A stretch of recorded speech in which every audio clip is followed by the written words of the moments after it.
24th Amendment, passed by Congress August 27th, 1962, ratified January 23rd, 1964. The right of citizens of the United States to vote in any primary or other election for president or vice president, for electors for president or vice president, or for senator or representative in Congress shall not be denied or abridged by the United States or any state by reason of failure to pay any poll tax or other tax. So this is a follow-up to the 15th Amendment. Yeah, this is Jim Crow. One of the ways that poor people, and particularly poor blacks, were prevented from voting was poll taxes. And that was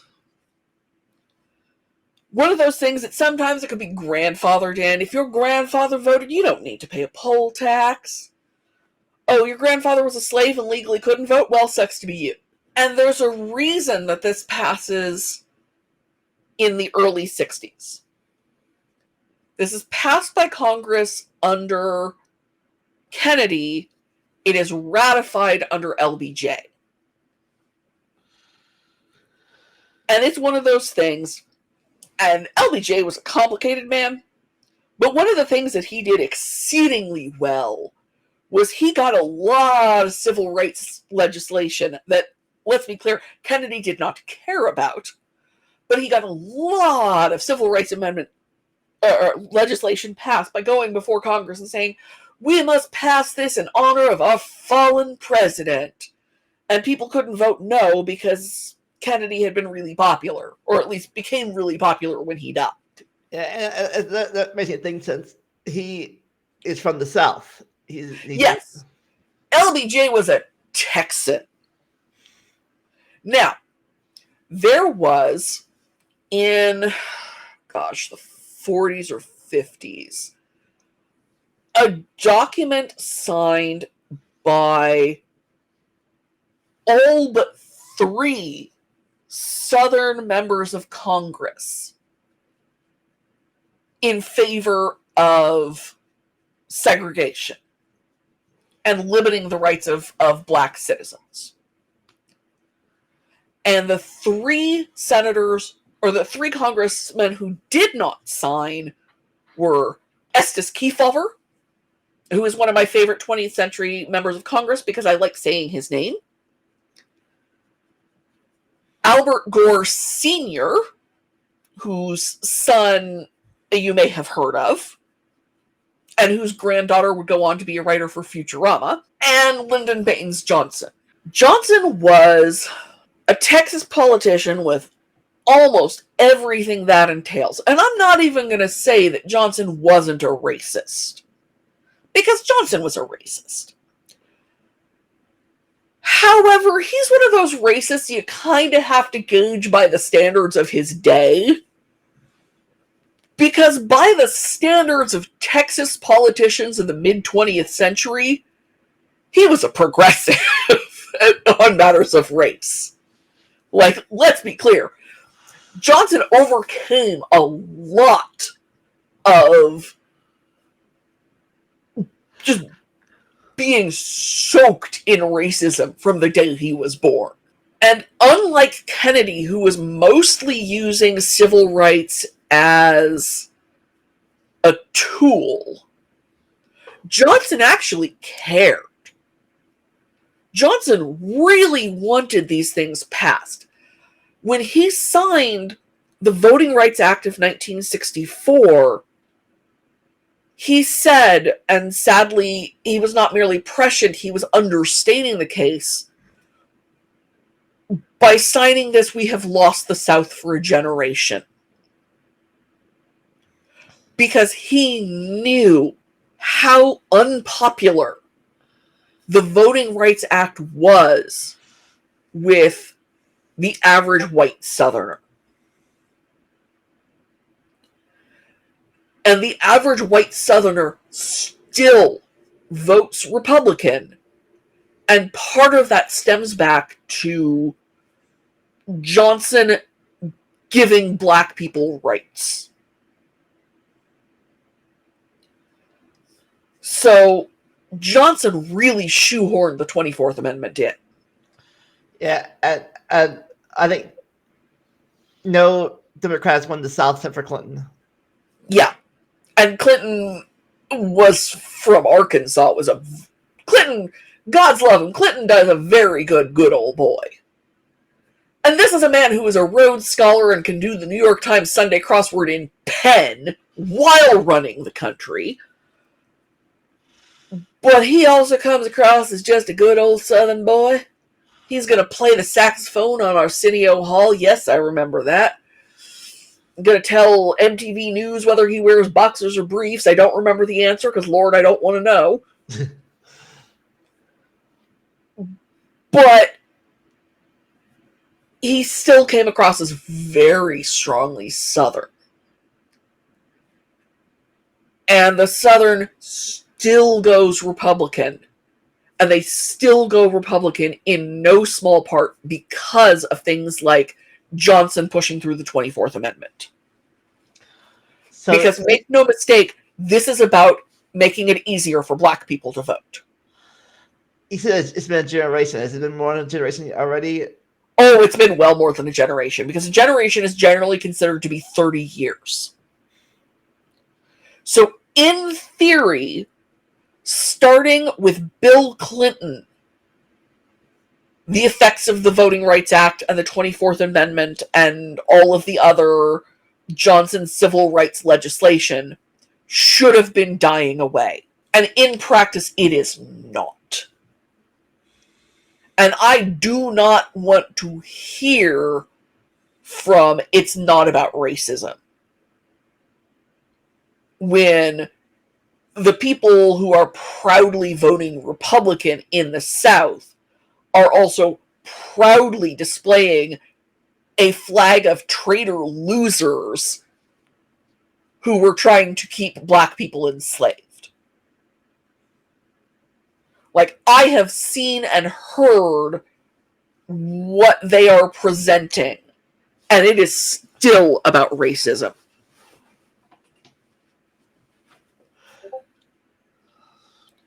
Yeah. It doesn't count as not racism if you're talking about lynching people. Okay, sure, Mike Pence is the whitest man alive. But there were other people that have been discussed as being lynched in the South. And it's about racism. Now this is mainly about the tax, but there's other ways to do it too. They also had tests to take and all the other stuff. Oh yeah, literacy tests. I don't know if you've ever seen some of the literacy tests. Yeah. And the literacy test would be different for white people and black people.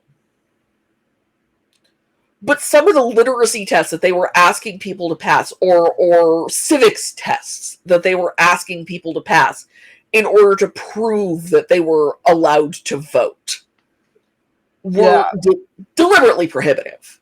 Yes, we took, during season 3 of the podcast, me and my guests looked at some of these tests, and we as people as some of us had college degrees couldn't understand some of the questions there.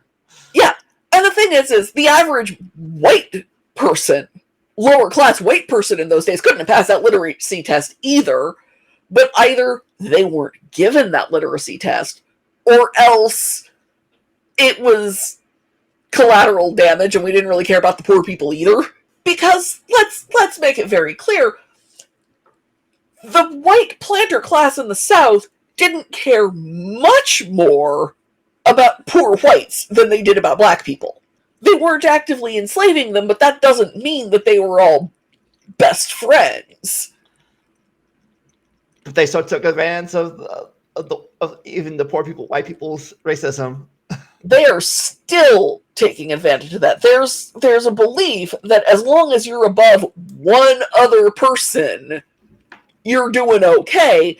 And for a lot of poor whites in the South, at least they're better than black people. And these days, at least they're better than immigrants. because a lot of the anti-immigration stuff is also racism. It's just different racism. So the last two amendments are all about voting. Yes. And giving more people a say. It's one of the ways that the Constitution has been moving, is giving more and more people the right to vote. Black men and women and residents of Washington, D.C., and no poll taxes. And there's one coming up that allows 18 to 21-year-olds the right to vote. It lowers the voting age. And just the number of people who are allowed to have a say in the country has historically been growing more inclusive. And when there are people who want to limit voting, you need to really look at their motives. If they don't want people to vote, it's because they know they can't control the power if the people they're trying to keep from voting can't vote. And if they can't control the power without that vote, that's because they know their ideas aren't popular and they don't care. And if they don't care what the people they're representing want them to do, they are not fit representatives. And if they don't care about those people, think about how long it'll be before they don't care about you either. Hence that was it, that the poem from the 40s, 30s, 40s. Yeah. And the laws in Georgia about how you're allowed to treat people who are in line to vote, those are designed to keep people from voting. And if they don't want them to vote, it's because they don't want to represent them. Yeah, it's like talking about the water rule. Yeah. And how I think in some places they have many small polling places. Other places they have one big polling place everyone has to go to and wait in line for. Yeah. There are a lot of places, particularly in the South, where the number of polling places is higher in predominantly white areas, regardless of population. And that is another way to limit representation of a category of people that traditionally don't vote the way the white upper class wants them to. And I know that in Texas, for their voter ID law, college IDs don't count as ID, but concealed carry permits do. And that's another, we are limiting who is allowed to vote because we know how those people normally vote. Every single law designed to limit who votes, and to be clear, I'm okay with limiting immigrant, non-citizens from voting because they're not citizens. Now, I want more paths to citizenship and get started on all of that, but I do agree that, yes, you should really be at least a legal resident of the United States. Because I'd be willing to allow people who are going through the process of becoming citizens, I'd be okay with letting them vote. But all other limitations on voting are designed to keep out people who aren't going to vote the way the people passing those laws want. Anti-voting legislation is, and I'm going to use this term, an inherently conservative position, small c conservative, because it's trying to keep things a certain way, and it's a fear that if those people are allowed to vote, they're going to change the status quo. And historically speaking, yeah, letting different people vote does change the status quo. But so does everything else. Conservatism small c conservatism is just destined to failure because you can't keep things static. We saw in today's recording session, we've covered an amendment that exists because of a change of technology. Literally, it exists because trains happened. And you can't keep the country the way it was in the horse and buggy days when trains were there. So, yeah, letting more people vote does change the laws of the country, but the country has to change because that's how the world works. We can't be static. We gotta move forward. Yeah. You either move with the times or you're left behind. And a lot of people think that there's a third path, which is just keep things the way they are and everything will be fine. And that does not work. Hence, this High School Musical sticks to the status quo.